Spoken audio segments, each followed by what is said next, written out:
Morning sir.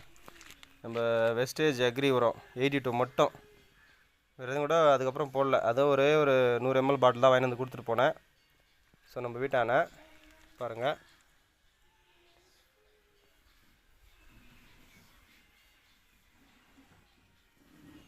தக்காளி கொத்த காய்ச்சிச்சு.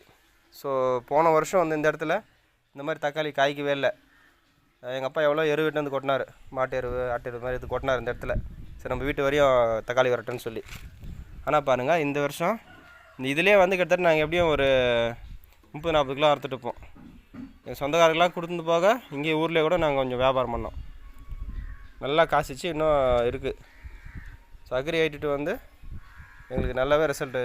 இங்கே எங்கள் வீட்டான நாங்கள் எங்கள் வீட்டு குழம்புக்கு ஆகட்டும்னு சொல்லி, நாங்கள் வீட்டு சமையலுக்கு ஆகட்டும்னு சொல்லி யூஸ் பண்ணி போட்டிருந்தேன். இந்த அளவு எங்களுக்கு ரிசல்ட்டு பாருங்கள். Thank you sir.